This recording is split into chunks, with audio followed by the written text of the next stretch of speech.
Have you ever fixed a problem in your product only to see it come back a few weeks later? This usually means we've treated the symptoms and not the root cause. In this video, I'll show you how product and project managers can use the 5 whys method to identify the real problem and influence stakeholders using data instead of opinions. The 5 whys is a simple but powerful problem-solving framework. You start with a problem, then repeatedly ask why until you uncover the underlying system issue that allowed it to happen.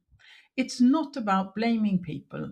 It's about improving the system so the problem doesn't happen again. And here is a quick rule of thumb. If your answer ends with a person's name or a team name, you haven't gone deep enough. Let's walk through a real digital product example. You're working on a B2B SaaS product. 2 weeks after launching a new onboarding flow, you trial to paid conversion drops by 20%.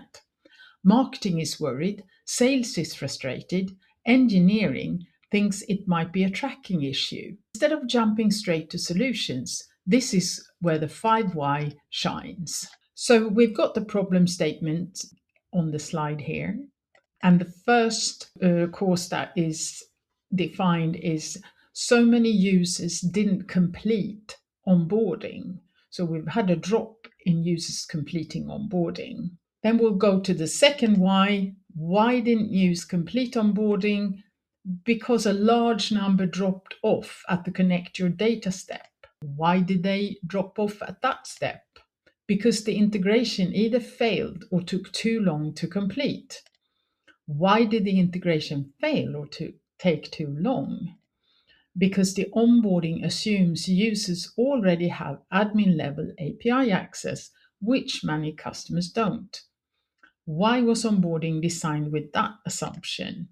Because the flow was designed without validating real customer setup constraints with sales and customer success. So the real issue wasn't the UI or the engineers. The root cause was a lack of cross-functional validation when designing onboarding.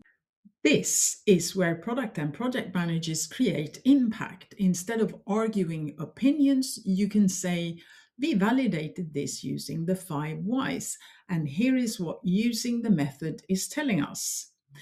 Resulting actions in this case might be, for example, adding a readiness check before onboarding, creating a non-admin setup path, updating marketing expectations, or involving sales and customer service earlier in the future changes.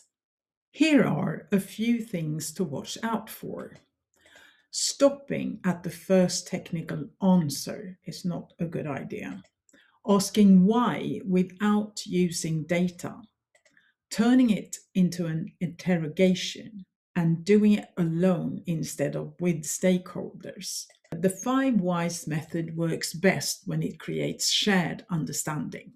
I have used this method many times with good results. If you want to influence without authority, frameworks like the 5 whys are essential. They help you to move from opinions to insight and from alignment to action. If this was useful, subscribe for more product and project management frameworks and comment with the problem you're facing. I might break it down in a future video.